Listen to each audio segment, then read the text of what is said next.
For spontaneity of a process. तो देखो water बेटा अगर ऊपर से नीचे आ रहा है तो ऊपर जो वाटर है उसकी हाइट ज्यादा है और नीचे जो वाटर है उसकी हाइट क्या है, कम है। तो ऊपर वाला जो वाटर है ना, उसकी एनर्जी पोटेंशियल एनर्जी ज्यादा है और नीचे जो वाटर आ गया उसकी पोटेंशियल एनर्जी क्या हो गई, कम हो गई ना, या नहीं। ये वाली बात समझ में आई आपको? यानी कि पहला क्राइटेरिया है tendency tendency to get lower energy, है ना। ऐसे ही मैं बात करूं, मेरी जो चाय का कप है अभी तो गर्म है वो, और अपने आप धीरे धीरे थोड़ी देर में क्या हो जाएगा, वो ठंडा हो जाएगा। यानी कि जब चाय का कप गर्म था तो उसकी एनर्जी ज्यादा थी, हीट ज्यादा थी उसके अंदर, और जब ठंडा हो गया तो उसकी एनर्जी क्या हो गई, कम हो गई आपकी, है ना। तो tendency to acquire minimum energy state is the first criteria towards feasibility of a reaction, towards the feasibility of a reaction. ठीक है, तो मैं लिख दूं यहां पर tendency to acquire minimum energy, tendency to acquire acquire minimum energy, ठीक है ना, is the criteria for spontaneity, is the criteria for spontaneity of a process। यानी कि यहां से क्या पता लगा मुझे कि all exothermic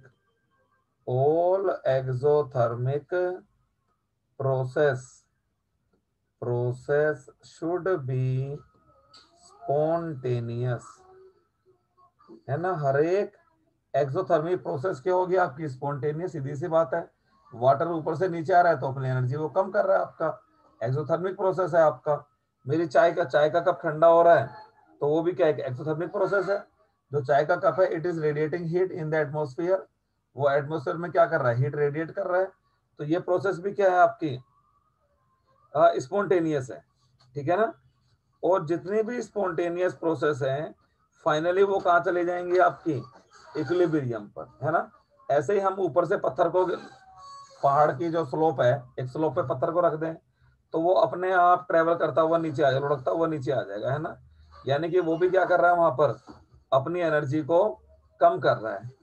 यानी कि मैं इसी बात को लिख दूं, the decrease in enthalpy, the decrease in enthalpy is a criteria, is a criteria for spontaneity, is a criteria for spontaneity।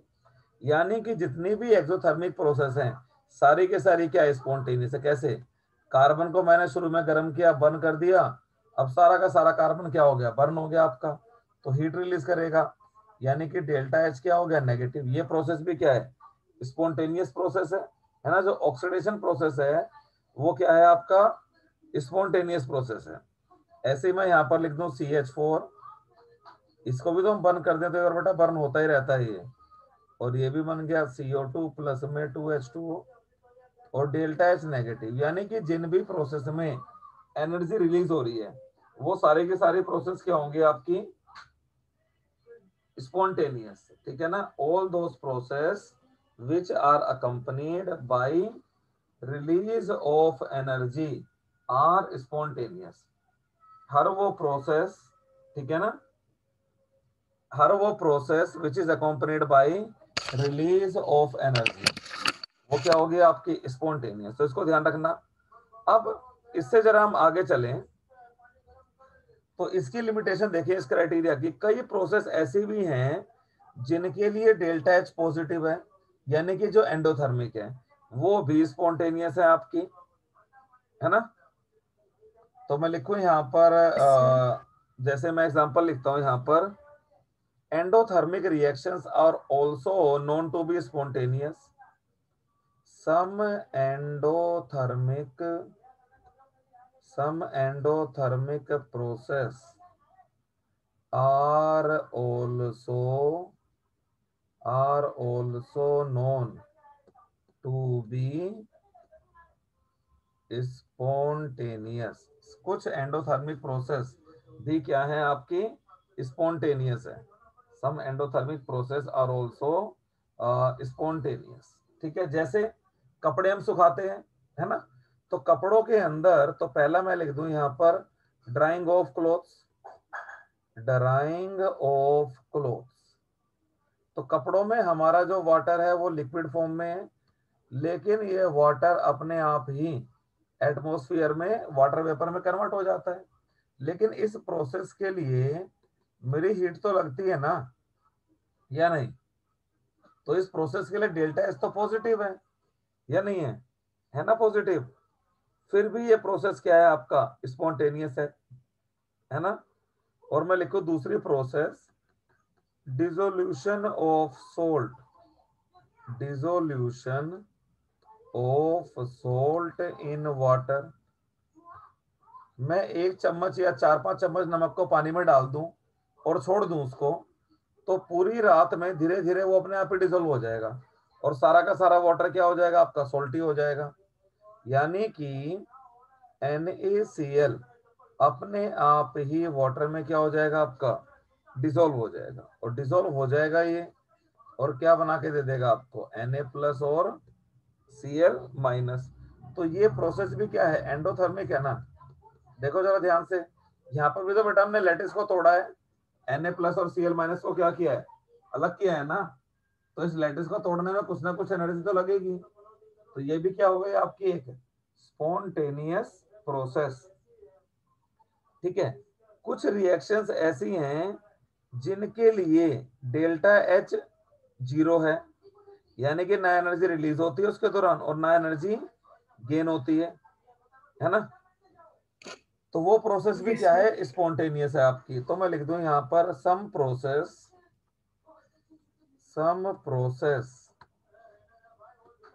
For sir which. ये टाइप्स ऑफ स्पॉन्टेनियस प्रोसेस पढ़ रहे हैं। नहीं नहीं, मैं बता रहा हूँ कि कोई प्रोसेस, हम तो एक क्राइटेरिया लेके चल रहे थे ना, ये वाला tendency to acquire minimum energy state is the criteria for spontaneity, कुछ प्रोसेस को देखकर।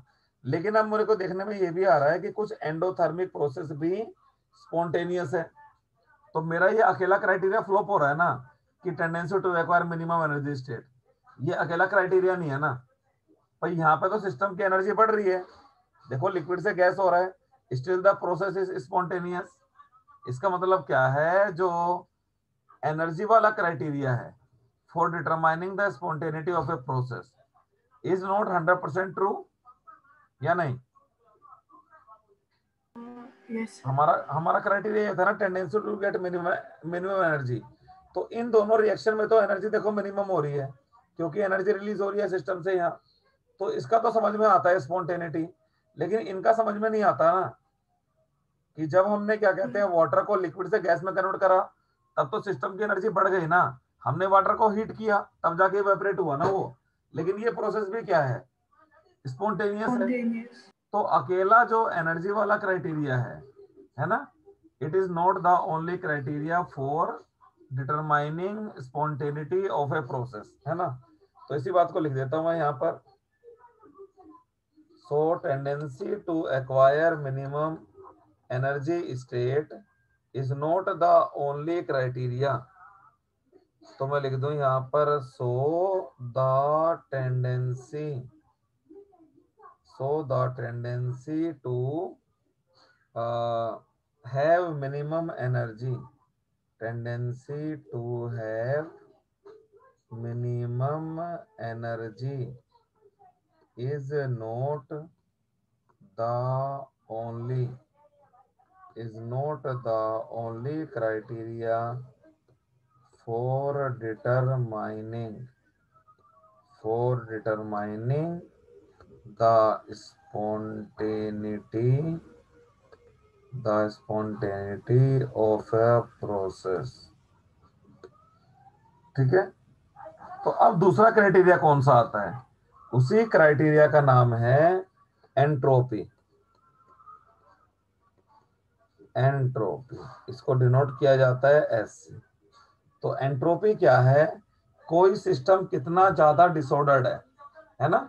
सिस्टम जितना डिसऑर्डर्ड होगा उतनी इसकी एंट्रोपी क्या होगी, ज्यादा होगी। तो एंट्रोपी क्या है? Entropy of a system, entropy of a system is the only criteria, is the only criteria. Entropy, sorry देखो मैं क्या बोल रहा था। Entropy of a system is the measure, is the measure of degree of randomness, degree of randomness or disorder in a system, कि कोई system कितना ज्यादा रैंडम है। फॉर एग्जाम्पल, मेरा जो आटे का पैकेट है उसके अंदर 1 kg आटा रखा हुआ है, पैकेट है उसके अंदर, मगर उसी आटे को अगर मैं फैला दूं घर में, पैकेट फाड़ के मैं हवा में उछाल दूं, तो सारा आटा मेरे फर्श पे होगा ना। अब क्या हो जाएगा वहां पर? वो डिसऑर्डर्ड हो गया नहीं? पहले Disorder? पहले और क्या, आपका जो डिसऑर्डर है वो बढ़ गया ना बेटा, या नहीं? Yes, sir. Okay. है ना? Yes, sir. तो एंट्रोपी बढ़ गई वहां पर, समझे? ऐसे ही Okay. मैंने क्या कर दिया, वाटर को लिक्विड से गैस बना दिया। तो जब वाटर लिक्विड था तब तो उसके पार्टिकल क्लोज क्लोज थे वाटर, लिक्विड वाटर के, मगर जब वो वेपर बन गया तो पार्टिकल क्या हो गए? दूर दूर हो गए ना आपके। तो रैंडमनेस क्या हो गई वहां पर? बढ़ गई आपकी, समझे? Sir. एक क्लास में जब असेंबली का टाइम होता है सुबह, तो सभी बच्चे क्यू में जाते हैं आपके, मगर जब छुट्टी होती है तो बाहर तो कुछ होता ही नहीं, कोई क्यू होती ही नहीं है, कोई बच्चा इधर घूम रहा है, कोई बच्चा इधर घूम रहा है, तो वहां भी क्या हो गया उस दौरान? रैंडमनेस बढ़ गई, समझे? है ना? तो जैसे मैं बात Yes, करूं, sir. शुरू में जब फुटबॉल का मैच शुरू होता है तब तो दोनों टीमें लाइन बना के आती है ना, 11-11 प्लेयर लाइन बना के आते हैं। लेकिन जब मैच शुरू होता है तो क्या होता है? रैंडमनेस बढ़ जाती है, कोई प्लेयर कहीं है, कोई प्लेयर कहीं है, समझे? Yes, तो sir. सॉलिड से ज्यादा रैंडमनेस लिक्विड में, और लिक्विड से ज्यादा रैंडमनेस गैस में, समझे? तो Yes, sir. जैसे मैं लिखूं यहाँ पर, चलिए ये देखो, क्लोरीन, क्लोरीन का मॉलिक्यूल है, एक ही आइटम है ना आपके पास, we have only one molecule. लेकिन इधर मैं ऐसे लिख दूं ट्वाइस ऑफ Cl, तो यहाँ पर एक पार्टिकल है आपका, और यहाँ पर कितने पार्टिकल हो गए? 2 पार्टिकल। तो यहाँ रैंडमनेस क्या हो गई? ज्यादा हो गई ना, या नहीं? Yes, sir. देखो, मॉलिक्यूल से आइटम बन गया Yes, ना। sir. क्योंकि वो आयन से वो बिल्कुल, तो गैस डेल्टा में एस क्या हो गया है यहाँ पर? पॉजिटिव, यानी कि एंट्रोपी चेंज हुआ, वो बढ़ गया आपका। ऐसे ही मैं लिख दूं यहाँ पर H2O आइस से मैं बना दूं H2O लिक्विड, तब भी क्या हुआ? आपकी एंट्रोपी बढ़ गई। सॉलिड से क्या बन गया आपका? लिक्विड। सॉलिड में हर एक पार्टिकल की पोजीशन क्या है? डेफिनेट है, फिक्स्ड है। लेकिन लिक्विड में हर पार्टिकल की पोजीशन फिक्स नहीं है, तो वो इधर उधर कंटिन्यूअसली मूव करते रहते हैं पार्टिकल आपके, समझे? तो लिक्विड में क्या हुआ आपका? एंट्रोपी चेंज पॉजिटिव हो गया, समझे? Yes, ठीक है। sir. अच्छा, एक और देखो, मेरे पास मान लो एक आयरन का पीस है, आयरन पीस, इसका टेम्परेचर मान लो 10 डिग्री सेल्सियस है। इसको गर्म करके मैं लिख दूं आयरन पीस, और टेम्परेचर मैंने कर दिया 50 डिग्री सेल्सियस। तो आयरन में भी तो रैंडमनेस बढ़ेगा ना आपका। जब एनर्जी आप सप्लाई करोगे तो आयरन के एटम क्या होंगे? अपनी साइड से थोड़े से हटेंगे ना, डिस्प्लेस हो सकते हैं आपके। तो यहाँ पर भी एंट्रोपी क्या हो गई? बढ़ गई। यानी कि जैसे जैसे मैं सिस्टम का टेम्परेचर बढ़ाऊंगा तब उसकी एंट्रोपी भी बढ़ेगी, समझे? Yes, sir. है ना? और ऐसे ही मैं देखो यहाँ पर बात करूं, ये हो गया आपका CH4 प्लस में 2O2, और ये बन गया CO2 प्लस में ट्वाइस ऑफ H2O। यहाँ पर देखिए बेटा, सब कुछ क्या था? गैस था, ये भी गैस था, लेकिन वाटर तो बना, तो क्या बना? लिक्विड बना ना वाटर। वाटर क्या हुआ यहाँ पर? लिक्विड। तो लेफ्ट साइड में देखिए 3 मोल्स हैं रिएक्टेंट के आपके। यू हैव 3 एटम्स, एक CH4 का और दो, सॉरी मॉलिक्यूल, और 2 मॉलिक्यूल किसके? ऑक्सीजन के। राइट साइड में देखिए एक मॉलिक्यूल कार्बन डाइऑक्साइड का और 2 मॉलिक्यूल वाटर का। लेकिन वाटर का जो मॉलिक्यूल है वो किस फॉर्म में है? लिक्विड फॉर्म में, है ना? और लेफ्ट साइड पूरी की पूरी क्या थी, गैस में। तो गैस के कंपैरिजन में लिक्विड की एंट्रोपी क्या होती है, कम होती है ना, गैसेस में ज्यादा होती है आपकी, या नहीं? मतलब लिक्विड में ज्यादा एंट्रोपी होती है, वो तो ज्यादा कम डिसऑर्डर बेटा, होता कम है। कम कम कम गैस के कंपैरिजन में। अच्छा गैस, ओके देखो ठीक ना, है। आपका जो लेफ्ट साइड है, यहाँ पर दोनों गैस ही तो हैं। लेफ्ट साइड में ओके देखिए सर। दोनों गैस है ना आपकी। और यस यहाँ सर। पर एक क्या आ चुका है, लिक्विड आ चुका है। यानी यस। कि यहाँ पर डेल्टा एस क्या हो जाएगा, नेगेटिव। समझ गए एंट्रोपी चेंज क्या चीज है? तो दूसरा क्राइटेरिया ये कहता है, अगर हम इन सभी प्रोसेस की बात करें, ध्यान से देखिए, क्लोरीन का एटम से मॉलिक्यूल से एटम बन गया, वाटर का आइस से क्या बन गया, लिक्विड बन गया। तो एंट्रोपी इंक्रीज हो रही है ना। तो जिन जिन प्रोसेस में एंट्रोपी इंक्रीज हो रही है वो सारी की सारी क्या है, स्पॉन्टेनियस है। तो मैं लिख दूं यहां पर tendency tendency of increase of randomness in the system.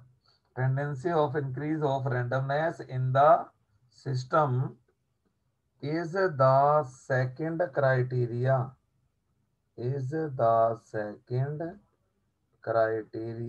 for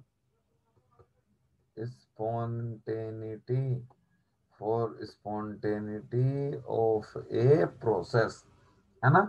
तो हर वो रिएक्शन जिसमें डेल्टा एस पॉजिटिव हो रहा है वो क्या होगा आपका, spontaneous. So all the process for which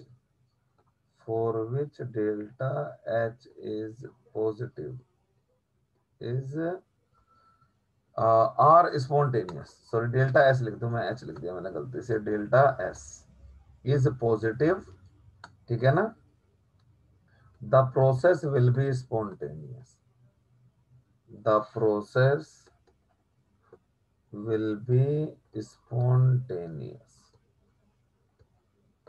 ठीक है। तो वो प्रोसेस क्या हो गया आपकी, स्पॉन्टेनियस। तो दो हमारे पास कंडीशन आ गई स्पॉन्टेनिटी के लिए, पहला कि डेल्टा एच नेगेटिव हो, और दूसरा डेल्टा एस पॉजिटिव हो, एंट्रोपी चेंज पॉजिटिव हो, ठीक है। अब बात ये आती है किसी प्रोसेस में ये दोनों ही फेवर करें, एच भी फेवर करे और एस भी, तो वो प्रोसेस तो हमेशा ही क्या होगी, स्पॉन्टेनियस।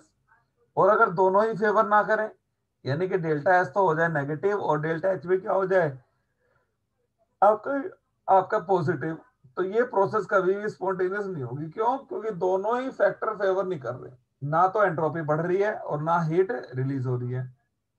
अब इसमें क्वेश्चन कहां बनता है कि एक फैक्टर फेवर करे और दूसरा ना करे। मान लो इंथैल्पी वाला फैक्टर फेवर कर रहा है, इंथैल्पी चेंज पॉजिटिव, लेकिन एंट्रोपी वाला फैक्टर फेवर नहीं कर रहा, तब प्रोसेस क्या होगी आपकी, स्लो डाउन हो जाएगी, है ना। या जो प्रोसेस है आपकी वो कंप्लीट नहीं होगी आपकी।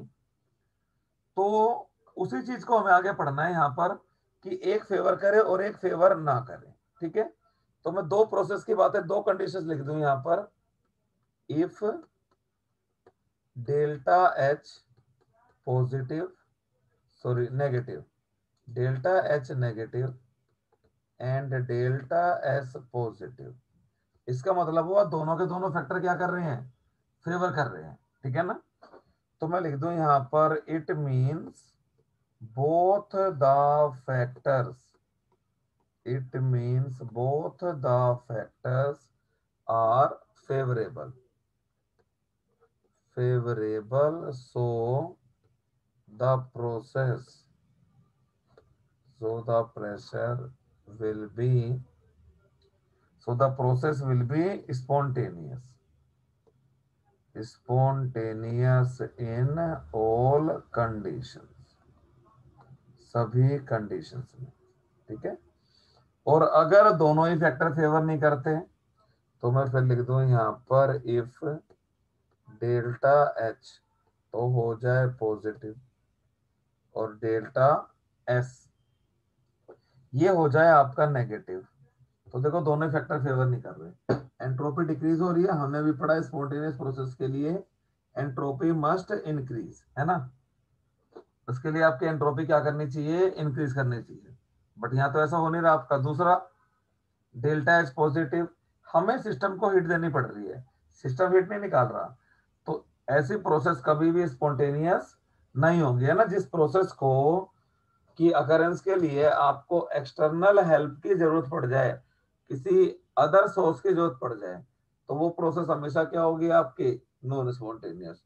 तो यानी कि ये दोनों जो क्राइटेरिया हैं, ठीक है ना, अगर ये फेवरेबल नहीं है दोनों के दोनों, तो प्रोसेस स्पॉन्टेनियस नहीं होगी।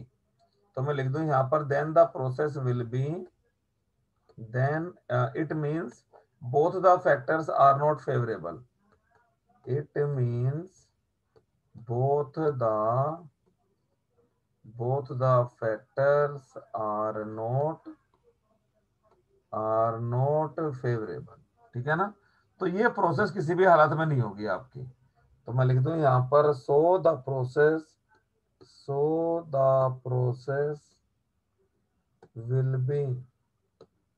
will be non spontaneous, so the process will be non spontaneous in all the condition, सभी कंडीशन में जो प्रोसेस होगी वो नॉन स्पॉन्टेनियस होगी ही नहीं, ठीक है। अब बात आती है बेटा इसके अंदर दो, कि एक फेवर करे और एक फेवर ना करे, तब क्या होगा प्रोसेस का, है ना, बीच वाला केस। या तो दोनों फेवरेबल थे, दोनों फेवरेबल नहीं थे, वो तो हमने कर लिया। अब एक फेवर करे और एक फेवर ना करे, तब हमें कैसे पता चले प्रोसेस स्पॉन्टेनियस होगी या नहीं होगी, ठीक है ना। तो उसके लिए हम इंट्रोड्यूस करते हैं गिब्स फ्री एनर्जी को, ठीक है। तो पहले मैं यहां पर डेल्टा एस को डिफाइन करा देता हूं। डेल्टा एस ये क्या हो गया आपका, एंट्रोपी चेंज। तो मैं लिखता हूं यहां पर entropy change of a system, entropy change of a system is the heat is the heat exchanged is the heat exchanged when is the heat exchanged reversibly divided by temperature, यानी कि delta S हो गया आपका equal to Q और upon T, ठीक है ना।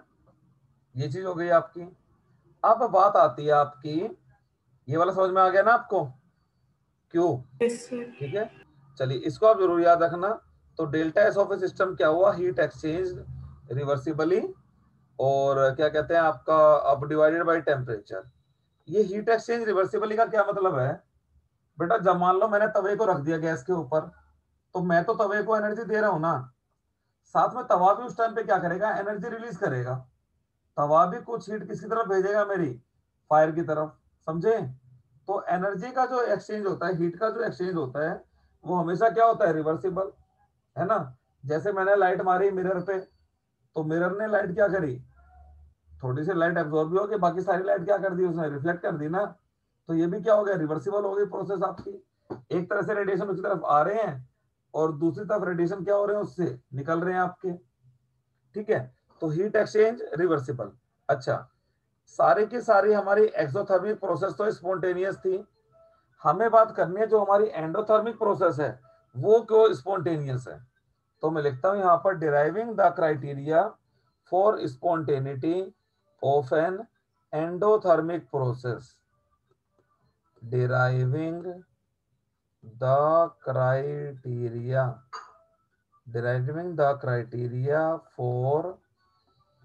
for spontaneity of a, ठीक है ना, deriving the criteria for spontaneity of an endothermic process, ठीक है। तो एक चीज आप ध्यान रखना, आपने ये पढ़ी है big bang theory? Big bang theory पढ़ी है आपने कभी? यस सर, मैंने पढ़ी है, यस सर मैंने बताओ, पढ़ी है। बताओ क्या है big bang theory? Basically big bang theory के हिसाब से सारा यूनिवर्स एक सिंगल पॉइंट से ब्लास्ट से है। अच्छा अच्छा, मतलब इसका मतलब ये है ना कि हमारा यूनिवर्स कॉन्टिन्यूसली एक्सपेंड कर रहा यस है सर। ना? It means the distance of separation between the bodies it's is continuously increasing. यही आपका एंट्रोपी है। ये भी यही कहता है कि टोटल जो एंट्रोपी चेंज है during a process should be positive. यानी कि जो आपका डेल्टा एस है, डेल्टा एस में क्या आ जाएगा? डेल्टा एस ऑफ यूनिवर्स, यानी कि सिस्टम प्लस सराउंडिंग, ये क्या आना चाहिए आपका? पॉजिटिव आना चाहिए। ठीक है ना? तो deriving the criteria for spontaneity of an endothermic process, तो मैं लिख दूं यहां पर for spontaneity, for spontaneity of a process, for spontaneity of a process the delta S total, the delta S total must be positive, must be positive। यानी कि universe की entropy बढ़नी चाहिए। यानी कि मैं लिख दूं यहां पर it means the entropy of universe, universe must increase. ठीक है ना? The entropy of universe must increase. ठीक है?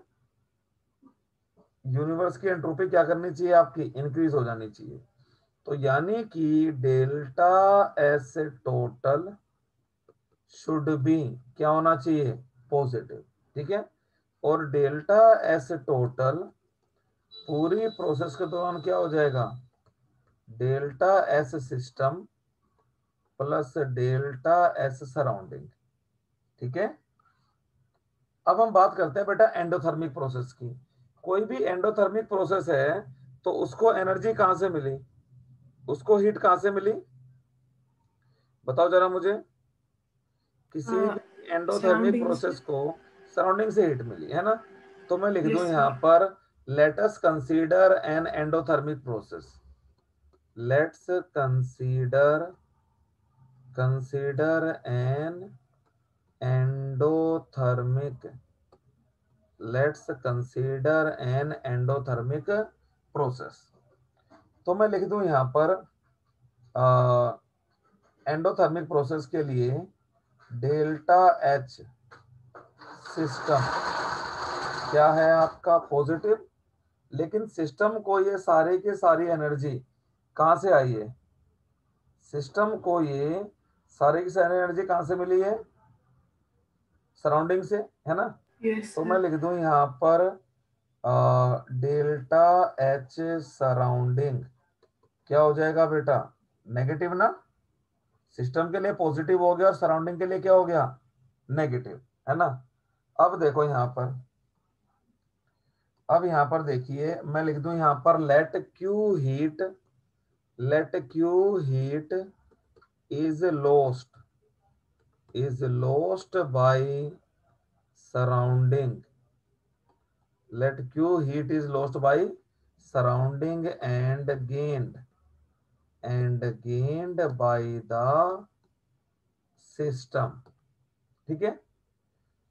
तो मैं लिख दूं यहां पर delta S, delta S surrounding, surrounding ने बेटा हीट रिलीज कर दी तो क्या हो गया? Minus Q upon T. नहीं, ओके। सराउंडिंग ने हीट रिलीज करी है ना? तो ये हो गया डेल्टा क्यू अपॉन टी, है ना? ये हो गया आपका। अच्छा, अब heat exchange at constant, pressure तो कांस्टेंट है क्योंकि सिस्टम और सराउंडिंग के बीच में क्या है? कांटेक्ट है आपका, है ना? तो heat exchange at constant pressure को हम क्या लिख देते हैं? डेल्टा एच ना? ध्यान हो तो आपको, कांस्टेंट प्रेशर पर जो हीट का एक्सचेंज है उसे हम क्या बोलते हैं? इंथैल्पी। और कांस्टेंट वॉल्यूम पर जो हीट का एक्सचेंज है उसे हम क्या बोलते हैं? Internal energy. समझे? Yes sir. चलिए अब आगे चलते हैं इससे। अब मैं लिख देता हूं यहां पर डेल्टा एस टोटल, ठीक है ना। तो ये हो गया आपका delta S total equal to delta S system plus delta S surrounding. तो ये हो गया delta S total, delta S system, delta S system और डेल्टा एस सराउंडिंग क्या हो गया, minus delta H upon T. ठीक है, अब मैं क्या कर दूं इसको पूरा का पूरा टी से मल्टीप्लाई कर दूं मैं इसको। तो ये हो गया T delta S total equal to T delta S system और माइनस डेल्टा एच। तो ये हो गया आपका T delta S total is equal to, और ये हो गया आपका टी डेल्टा एस और माइनस डेल्टा एच। तो सबको मैंने माइनस से मल्टीप्लाई कर दिया, तो ये हो गया minus T delta S total is equal to delta H minus T delta S. ठीक है, तो इस रिलेशन को मैं थोड़ा यहीं छोड़ रहा हूं और 2 लाइनें मैं और छोड़ रहा हूं इसके बाद। ठीक है, अब मैं इसके बाद अगली चीज पर चलता हूं, गिब्स फ्री एनर्जी। स्कूल में चैप्टर कराया है बेटा ये मैम ने? हाँ, स्कूल में अभी हम स्टेट्स ऑफ मैटर पढ़ रहे हैं सर। अच्छा अच्छा, समझ में आ रहा होगा सब कुछ अच्छे से, बढ़िया से एकदम बिल्कुल। अब यस सर। चैप्टर आपको आ गया ना इस वजह से, गिब्स फ्री एनर्जी। अब मुझे तुम टेस्ट बता दो बेटा, किस दिन दोगे टेस्ट उस चैप्टर का? मेरे पास टेस्ट सारे रेडी हैं, आप देने वाले तो बनो। सर मुझे आपके समझे? सामने देना है टेस्ट? नहीं नहीं नहीं, मेरे सामने कैसे दोगे? मेरे सामने तुम स्क्रीन शेयर नहीं कर पाओगे ना। टेस्ट आपको मैं दूंगा और विद इन 1 आवर आपको देना पड़ेगा, कंप्लीट करके वो पीडीएफ मतलब बना के। ज़्यादा टेस्ट। सर मैं एक बात बोलूँ, हम अगले संडे जा रहे हैं कश्मीर। अच्छा अच्छा अच्छा, आप लोग वापस जा रहे हो कश्मीर? अच्छा अच्छा अच्छा अच्छा अच्छा, यस सर। चलो तब तो ठीक है। और वहां तो फिर टीचर होंगे ना आप लोगों के, हाँ, पता नहीं या सर। ऑनलाइन ही पढ़ोगे? सर मैं श्योर नहीं हूँ हम्म। सर। हेलो। पता नहीं सर, वहीं पे देखेंगे। अच्छा अच्छा, कोई बात नहीं, देख लेना, वरना ऑनलाइन तो पढ़ ही सकते हो आराम से अच्छे से, कोई इशू ही नहीं है। चलिए, तो गिव्स फ्री एनर्जी, ठीक है। अब जरा समझो गिव्स फ्री एनर्जी क्या है। सिस्टम एनर्जी रिलीज करेगा, है ना। सिस्टम क्या करेगा, एनर्जी रिलीज करेगा ना। अच्छा, सिस्टम जो हीट रिलीज करेगा वो तो हो गई नेगेटिव। अब यही जो हीट है इसी को तो हम वर्क में कन्वर्ट कर सकते हैं ना, या नहीं? देखो, सबसे पहले हमने किसमें पढ़ा था इस करना? चैप्टर के अंदर डेल्टा यू पढ़ा था। डेल्टा यू क्या था, इंटरनल एनर्जी, है ना। यू क्या था आपका, इंटरनल एनर्जी। अब इस इंटरनल एनर्जी में से कितनी एनर्जी को आपने हीट में कन्वर्ट कर दिया, उसको आपने क्या नाम दिया, इंथैल्पी का नाम दिया ना। और ओके। कितनी हीट को आप वर्क में कन्वर्ट कर पाए, वो क्या है, गिब्स फ्री एनर्जी। समझे? It is the amount of heat released by the system which can be converted into useful work. समझे? It is the amount of yes sir. energy released by a system which can be converted into useful work, जिसको कि हम useful work में convert कर सकते हैं, ये Gibbs energy है। तो ध्यान रखना, इंटरनल एनर्जी से कम क्या होगा, आपका इंथैल्पी होगा, और इंथैल्पी से कम क्या होगा, आपका गिब्स एनर्जी होगा। ठीक है, तो मैं डिफाइन कर रहा हूं गिब्स एनर्जी को। It is that thermodynamic quantity of a system, it is that it is that thermodynamic quantity, it is that thermodynamic quantity of system, ठीक है ना। the decrease in the decrease in whose value the decrease in whose value is equal is equal to useful work, है ना। अब मान लो जैसे आप thermal plant की बात कर रहे हो, थर्मल प्लांट में क्या करते हैं, ये जो कोल होता है उसको बर्न करते हैं, और उसकी जो हीट होती है उससे ये स्टीम जनरेट करते हैं, और फिर उस स्टीम से क्या ओके। करते हैं, जो टरबाइन होता है वो घूमता है आपका, जिससे इलेक्ट्रिसिटी जनरेट होती है यस सर। आपकी। तो असल में हमने क्या किया, सिस्टम ने जो हीट रिलीज करी उसको तो यूजफुल वर्क में कन्वर्ट किया हमने। तो सिस्टम जो हीट रिलीज करता है उसको आप क्या लेते हो, नेगेटिव लेते हो ना। सिस्टम जो हीट रिलीज करेगा उसको आप क्या लोगे, नेगेटिव लोगे ना, या नहीं, ओके सर। है ना। Yes sir, negative. बिल्कुल नेगेटिव लोगे आप। और तो जो उससे वर्क होगा वो भी तो नेगेटिव ही होगा ना, क्योंकि वर्क किसने किया है, सिस्टम ने किया है ना। ये सिस्टम की हीट को ही तो हमने वर्क में कन्वर्ट किया है। तो असल में ये है क्या, it is work done by the system है। तो वो वर्क भी क्या होगा आपका, नेगेटिव होगा आपका, समझे। तो delta G equal to yes क्या सर। हो गया आपका, delta G equal to minus of W useful, ये क्या हो जाएगा आपका, यूजफुल वर्क। ठीक है, delta G will be negative W useful. ठीक यूजफुल है, वर्क। यूजफुल सर वर्क, ये नेगेटिव ध्यान रखना क्यों? जरा इसका। हाँ बोलो नेगेटिव क्यों? बेटा, जो सिस्टम ने किया है ना, ये सिस्टम की जो हीट है उसी को तो वर्क में ये कन्वर्ट सिस्टम किया ने है किया आपने। है। और क्या भाई, तो जब फिर हो गया, ओके हीट ठीक है। हीट को रिलीज भी सिस्टम ही कर रहा है, तो वर्क भी तो सिस्टम का ही है, या नहीं। ओके सर, ओके तो सर। इसको आप ध्यान रखना। चलिए, और जी जो होता है हमारा, जी होता है एच माइनस टी एस, ठीक है ना। गिव्स energy equal to enthalpy minus product of entropy and temperature. तो अब जरा ध्यान से देखो, ऊपर वाली जो मेरी रिएक्शन थी, एच माइनस टी एस क्या हो गया, जी हो गया आपका, ठीक है। और डेल्टा जी क्या हो गया आपका, change in Gibbs energy, change in enthalpy minus change in entropy T delta S, ठीक है। अब इस प्रोसेस को देखो, मैं ऊपर रख रहा हूं, ध्यान से देखो, H minus T delta S क्या है, डेल्टा जी है ना। तो यहां पर मैंने क्या रख दिया, डेल्टा जी रख दिया ना, इक्वल टू क्या हो गया, डेल्टा जी, और ये हो गया minus T delta S total. तो ये हो गया T delta S total equal to negative of delta G. और अभी हमने पढ़ा, किसी प्रोसेस ने अगर वर्क किया तो वही तो हमारे लिए यूजफुल है ना। अगर मान लो मैं स्कूटर लेके आ गया और डेली मुझे उसको धक्का मार के चलाना पड़ रहा है, तो वो स्कूटर तो हमारे किसी काम का नहीं है ना। स्कूटर हमारे काम का कब है, जब वो खुद चले और जब हमें वो एनर्जी ना चलेगा। लगानी पड़े, है यस। ना। तो यूजफुल स्कूटर कब होगा, जब वो खुद चलेगा, हमें धक्का मार के चलाना पड़े तो फिर यस। कोई फायदा है नहीं है स्कूटर का। तो किसी भी स्पॉन्टेनियस प्रोसेस के लिए आपका डेल्टा जी क्या होना चाहिए, नेगेटिव, समझ रहे हो। For a okay spontaneous sir. Process the delta G must be negative, सीधी सी बात है भाई।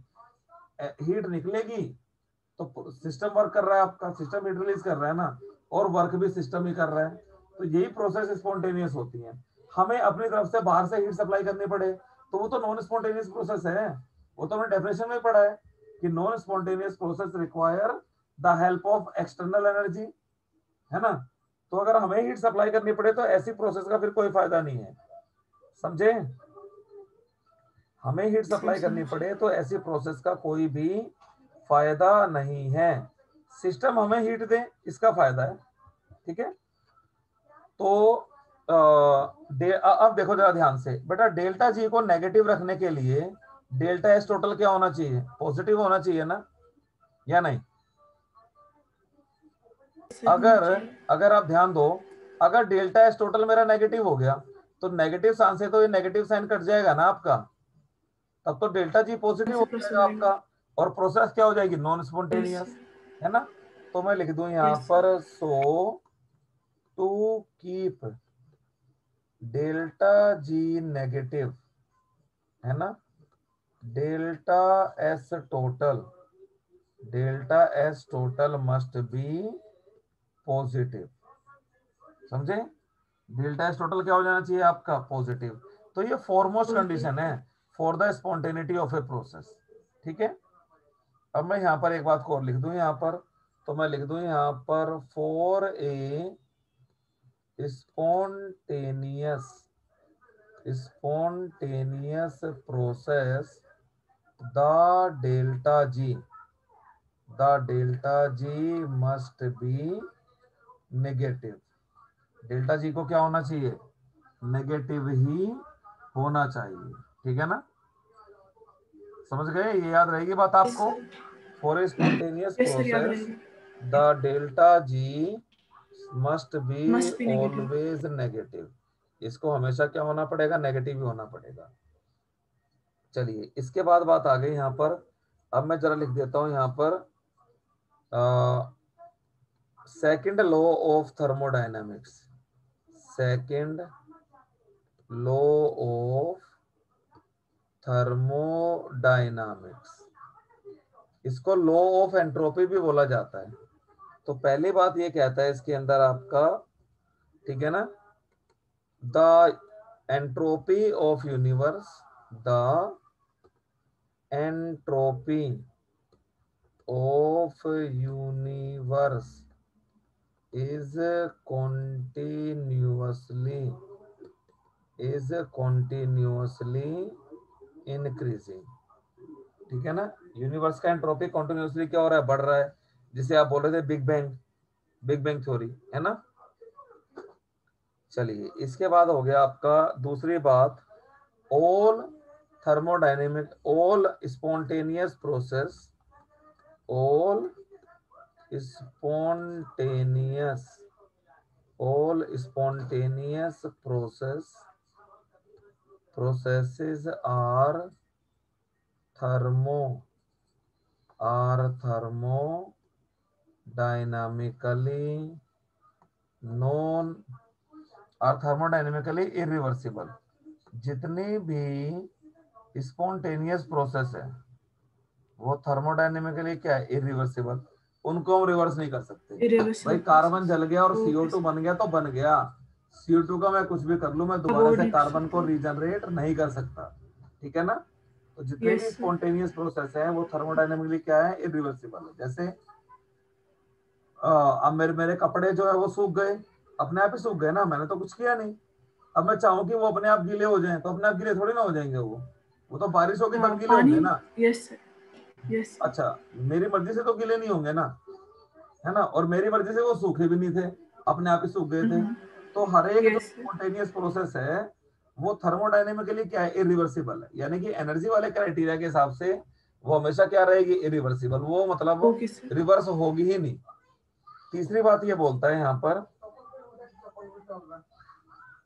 तीसरी स्टेटमेंट है, ये सारी स्टेटमेंट है बेटा इसके लो की, जो से मर्जी स्टेटमेंट आप एक लिखाना। हमने अभी पढ़ा था कि complete conversion of work into heat is possible, but heat को हम वर्क में नहीं कर सकते। 100% जो हीट है उसका 100% वर्क में कन्वर्जन नहीं हो सकता, है ना। आप बोलोगे सर कोई ओके सर। एग्जांपल, कार चलाई होगी आपने, कहीं बैठे भी होंगे उसके अंदर, है ना। तो मुझे बताओ, जब यस कार सर। चलती है तो कार तो आगे जो इंजन हो रहा है उसकी वजह से जो टायर है आपका रोटेट कर रहा है ना। तो वो इंजन जो है वो किस वजह से चल रहा है? जो इंजन है वो किस वजह से चल रहा है? पेट्रोल चल रहा है उसके अंदर, है ना। यस सर, या गैस। पेट्रोल के कंबस्शन से जो हीट निकल रही है उससे उसके अंदर आपका कुछ जो पिस्टन वगैरह वो मूव कर रहा है और बाद में आपका व्हील रोटेट कर रहा है। Yes sir. तो आपने वहां पर किसको यूज करा? पेट्रोल की हीट को, है ना। अब अगर मैं ओके। पेट्रोल की पूरी की हीट को अगर कार को रन करने में यूज कर लेता हूं तो मेरी कार कभी गर्म तो नहीं होनी चाहिए थी ना, है ना। आपने कभी ध्यान दिया हो कार में तो उसमें कूलेंट वगैरह भी डलता है, इंजन को कूल रखने वाली चीजें भी होती हैं, एक यस फैन भी सर, लगा होती होता है है। उसके अंदर, है ना। तो वहां पर जी हम क्या हाँ। कर पाए? पेट्रोल की जो पूरी हीट थी उसको हम वर्क में कन्वर्ट नहीं कर पाए, और ऐसा हो भी नहीं सकता आपका। 100% conversion of heat into work is impossible. सारे के सारे हीट को हम वर्क में कन्वर्ट नहीं कर सकते, ठीक कर है ना। सकते हैं। यही आपकी तीसरी स्टेटमेंट है। तो ये बोलता है आपका the complete conversion of heat into work is impossible, heat into work is impossible without leaving some effect, without leaving some effect elsewhere, without leaving some effect elsewhere, ठीक है ना। Elsewhere. कहीं ना कहीं उस हीट का असर जरूर पड़ेगा, कहीं ना कहीं वो हीट क्या होगी आपकी, लीक होगी ही, यानी कि कुछ ना कुछ हीट का लॉस तो होगा, 100% कन्वर्जन पॉसिबल नहीं है, ठीक है ना। चलिए इसके Yes, sir. बाद एक क्वेश्चन है आपका, मुझे बताना वो प्रोसेस स्पॉन्टेनियस क्यों थी। एनसीईआरटी का ये क्वेश्चन है, मैं देता हूं आपको अभी।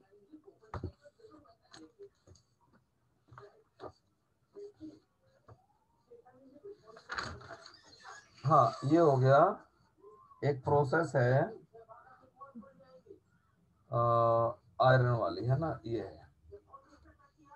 और क्वेश्चन मैं लिखता हूँ, ये रिएक्शन है 4Fe solid plus 3O2 gaseous, ये आपका क्वेश्चन है, ठीक है ना। दिस इज द क्वेश्चन, और ये बना के दे रहा है आपको ट्वाइस ऑफ Fe2O3 सॉलिड। फिर ये कहता है entropy change is minus 549 joule पर केल्विन पर मोल एट 298 केल्विन। तो ये कहता है the entropy change for this process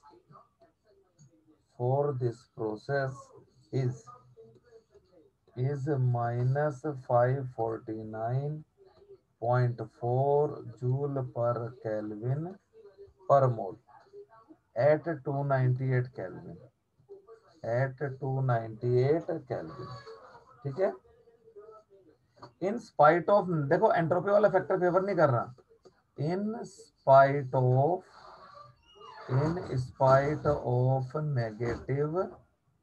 negative energy, sorry negative entropy change,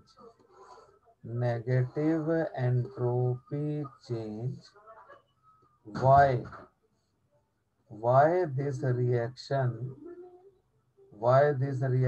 is spontaneous, ये रिएक्शन स्पॉन्टेनियस क्यों है।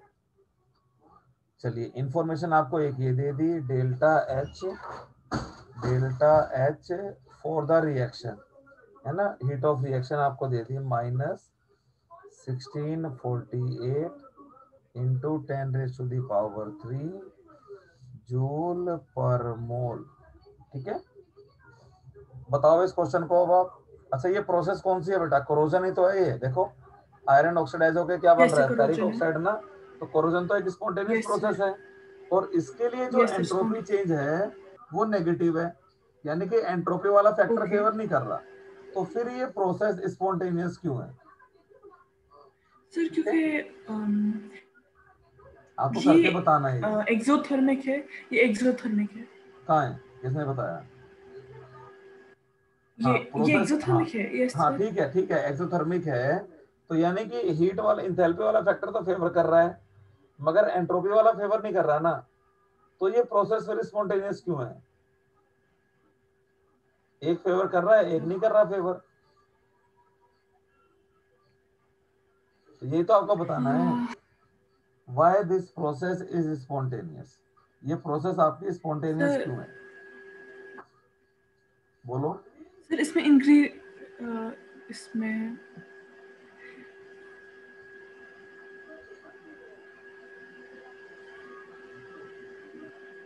सर सर क्यों है सर? चलो अभी मैंने आपको बताया था, किसी भी प्रोसेस की स्पॉन्टेनिटी हमें चेक करनी हो तो डेल्टा एस टोटल क्या करना आना चाहिए, पॉजिटिव आना चाहिए ना। तो मैं लिख दूं यहाँ पर for any process to be spontaneous, delta S total must B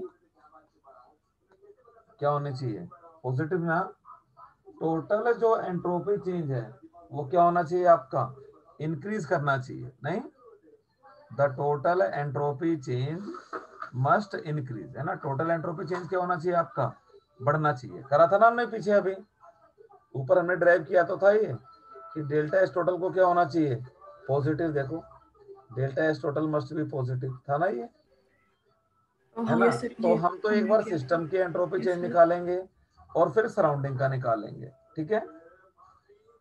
चलिए, तो आपको दे रखा है यहाँ पर डेल्टा एस सिस्टम, कितना दे रखा है, -549.4 जूल पर केल्विन पर मोल, ठीक है। और टेम्परेचर दे रखा है आपको 298 केल्विन। तो ये तो दे दिया। अब मैं निकाल दूं यहाँ पर delta S surrounding, delta S surrounding ये क्या हो जाएगा आपका, Q अपॉन T, यही होगा ना, देखो। Yes sir. अच्छा, अब यस सिस्टम सर। ने जो हीट रिलीज करी, रिएक्शन से जो हीट रिलीज हुई, माइनस, ये हीट यस किसने सर, गेन कर ली, -6 नहीं बेटा, ये हीट -16482। सराउंडिंग ने गेन कर ली ना। ये जो हीट निकली रिएक्शन से, ये हीट किसने गेन कर ली, सराउंडिंग ने, सराउंडिंग। है ना। तो सराउंडिंग के लिए तो हीट क्या हो गई है, पॉजिटिव हो गई ना। अगर मैं यस सराउंडिंग की सर। बात करूं तो सराउंडिंग के लिए तो ये हीट पॉजिटिव इस हो गई आपकी, सराउंडिंग के लिए पॉजिटिव हो गई। है ना। तो डेल्टा, तो क्यू हो गया आपका 1648 इंटू 10⁻³ और टेम्परेचर कितना है 298। तो देखते हैं डिवाइड करके क्या आता है ये आ गया आपका 1648 डिवाइडेड बाई 298, ये हो गया आपका 5.5302 इंटू 10⁻³ यानी कि 5530, है ना, जूल पर केल्विन पर मोल। ओके ठीक सर। है ना, ये हो गया आपका। Okay sir. अब मैं डेल्टा एस टोटल निकाल देता हूँ। डेल्टा एस टोटल, ठीक है ना। डेल्टा एस टोटल क्या हो गया आपका, delta S system, delta S system कितना है, -549.4 और प्लस डेल्टा एस सराउंडिंग कितना है 5530। तो देखो इसका डिफरेंस क्या आ रहा है, पॉजिटिव आ रहा है ना। 5530 माइनस 549.4, देखो, है ना, ये आ गया आपका 4980.6, ठीक है। तो yes sir. Total entropy change क्या आ गया हमारा, पॉजिटिव आ गया ना। इसीलिए ये प्रोसेस क्या है आपकी, स्पॉन्टेनियस है। So for this process, so for this process delta S total comes out to be positive, hence, ठीक है ना, hence the process, hence this process is spontaneous, इसलिए प्रोसेस क्या हो गई आपकी, स्पॉन्टेनियस हो गई, ठीक है। चलिए, अब मुझे बताओ, मुझे एंट्रोपी चेंज बताओ इनके अंदर, ठीक है। तो मैं लिख दूं यहां पर, predict the entropy change in the following process, predict the sign, of entropy change in following process. तो हो गया आपका, a liquid crystallises into solid, तो इधर लिक्विड है और इधर सॉलिड है। तो बताओ डेल्टा एस पॉजिटिव हुआ या नेगेटिव हुआ, सर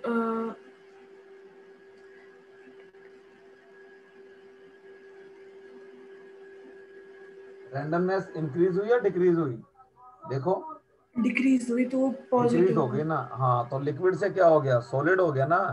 तो क्या हुआ, सॉलिड। आपकी जो यस एंट्रोपी कम हो गई ना, तो डेल्टा एस क्या हो गया बेटा यहाँ पर, नेगेटिव। डेल्टा एस क्या हुआ, नेगेटिव। और क्या, एंट्रोपी डिक्रीज हो गई ना। भाई सॉलिड का एंट्रोपी कम और लिक्विड का एंट्रोपी क्या होता है, ज्यादा। तो एंट्रोपी डिक्रीज हो गई ना यस आपकी, सर। है ना, रेंडमनेस कम हो गई आपकी। चलिए, एक सॉलिड है, ओके सर। एक सॉलिड का टेम्परेचर है 0 डिग्री सेल्सियस, और इससे हमने इसी सॉलिड का टेम्परेचर 95 डिग्री सेल्सियस कर दिया। बताओ, एंट्रोपी इंक्रीज हुई या डिक्रीज हुई। एंट्रोपी सॉलिड इंक्रीज हुई सर। है ना, क्योंकि पार्टिकल्स की काइनेटिक एनर्जी तो बढ़ जाएगी ना। टेम्परेचर में बढ़ाऊंगा यस सर। तो पार्टिकल्स का काइनेटिक एनर्जी बढ़ेगा, तो रेंडमनेस क्या होगी, बढ़ जाएगी आपकी। तो यस सर। डेल्टा एस हो गया आपका पॉजिटिव। चलो इसमें बताओ,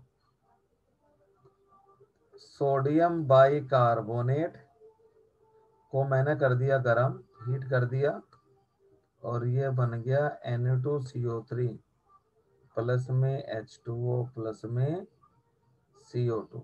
बताओ भाई, एंट्रोपी पे क्या फर्क पड़ा इसमें। एक मिनट सर, इधर लगता है डिक्रीज हो। डिक्रीज हो गई कैसे। सर क्योंकि इधर उधर गैशियस है, उधर खाली सॉलिड था, इधर गैशियस है, इधर दो दो गैशियस है। हाँ, तो एंट्रोपी बढ़ गई ना बेटा, आप कह रहे हो डिक्रीज हो गई। सॉरी, एंट्रोपी एस की इंक्रीज हो गई वैल्यू ना, डिक्रीज हो गई। यस सर, है ना। एंट्रोपी इंक्रीज होगी, भाई एस की वैल्यू पहले डिक्रीज। हमारे पास सॉलिड ही था, अब सॉलिड के अलावा क्या आ चुका है, गैस भी आ चुका है। या यूं देखो, इधर कितने पार्टिकल्स हैं, दो ही पार्टिकल है ना, 2 मोल है खाली। इधर देखिए कितने मोल है, 3 मोल है ना। 1 मोल सोडियम कार्बोनेट का, और 2 मोल्स वाटर के और कार्बन डाइऑक्साइड के। तो यहाँ 2 है और इधर कितना है, 3, ऐसे देख लो। या लेफ्ट में गैस है ही नहीं, और राइट साइड में क्या आपकी गैस भी है, ठीक है ना। तो यहाँ पर भी क्या हो गया आपका, delta S positive, delta S positive. एक और बताओ, इसमें बताओ, वही सर, हाइड्रोजन से मैंने 2H बना लिया, इसमें क्या हुआ। एंथैल्पी इंक्रीज हो गई और एस नेगेटिव। बताओ बताओ। मैंने कहा सर एंथैल्पी इंक्रीज हो गई। बेटा मैं एंट्रोपी पूछ रहा हूँ खाली।